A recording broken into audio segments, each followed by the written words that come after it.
Hey everyone, and welcome to RUBIN'S Mind Lab, where we break down the latest research into what it really means.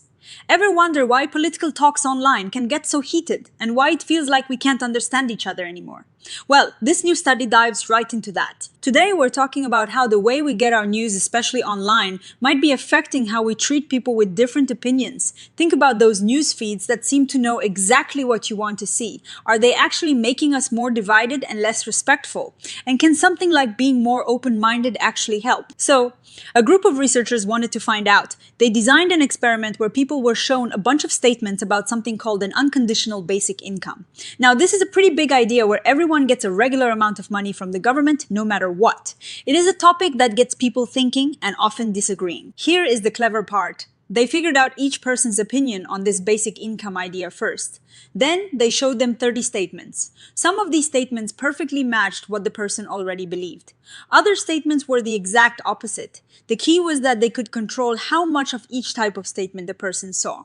So some people saw almost all statements that agreed with them and others saw a mix. This is what they mean by personalization levels. It's like tuning a dial for how much you see things that agree or disagree with you. After people saw all these statements, the researchers asked them a couple of important questions. First, they wanted to know how respectful people were of those who disagreed with them.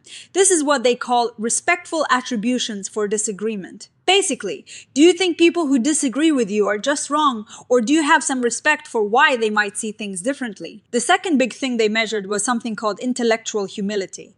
Imagine being really open to learning, admitting you don't know everything, and valuing what other people think. That is intellectual humility. The researchers thought this trait might play a big role in how people react to disagreeing opinions. They had three main hunches. First, they thought seeing more personalized information, meaning mostly stuff that agrees with you, would lead to less respect for people who disagree.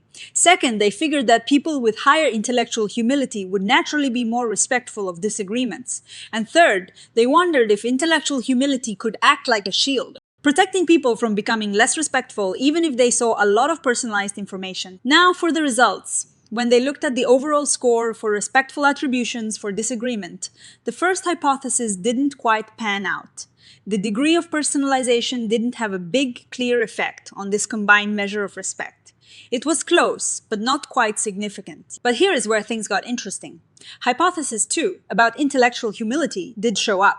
People who scored higher on intellectual humility were indeed more respectful of those who disagreed with them. So, being open-minded and aware of your own knowledge limits seems to lead to more respect for different viewpoints. That is a pretty solid finding. However, the researchers hit a snag.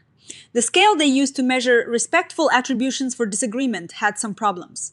It turns out the questions they asked weren't all measuring the same thing very well. This is like a thermometer that sometimes says it is hot and sometimes says it is cold for the same temperature. When they looked closer, they noticed that the questions asking about disrespect were actually behaving differently than the questions asking about respect. Because of this issue, they did some extra analysis, which they called post hoc analysis.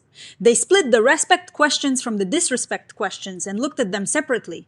And this is where the story really unfolds. When they looked at the statements that measured disrespectful attitudes, they found something significant. Higher degrees of personalization, meaning seeing more statements that agreed with you, were linked to more disrespectful attributions. So, the more you see things that confirm your beliefs, the less respectful you might become of those who think differently. This supports their first hunch, but only for the disrespect part. On the flip side, when they looked at the statements measuring respectful attitudes, personalization had almost no effect. It was as if seeing confirming information only made people more disrespectful and didn't really boost their respectfulness. And what about intellectual humility?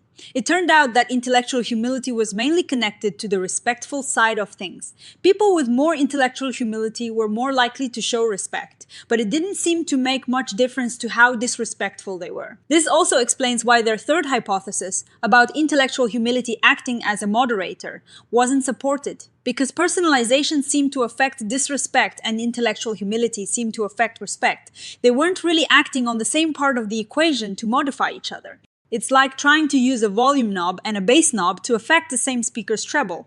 They influence different aspects. Now, it is important to remember some limitations. This study was done with people in Germany, which is a specific kind of place. So we can't automatically assume these findings apply everywhere in the world. Also, the way they measured respectful attitudes had some issues, as we discussed, which might mean the results could be even stronger with a better tool. So what is the big takeaway here? It seems like the personalized echo chambers we often find ourselves in online might be making us more disrespectful towards people with different views. It is like living in a house where only people who agree with you are allowed in, and over time you start to forget how to talk to anyone else. On the other hand, being intellectually humble, meaning being open-minded and willing to learn, is a real strength. It is linked to showing more respect for others, which is crucial for healthy conversations and a functioning democracy. The most fascinating part is this idea of a dissociation. Personalized information seems to fuel disrespect, while intellectual humility seems to promote respect. They might be working on separate tracks affecting different sides of how we feel about people who disagree with us. This suggests that when we talk about polarization or division, we really need to look at both the increase in negative feelings toward others and the decrease in positive feelings toward ourselves.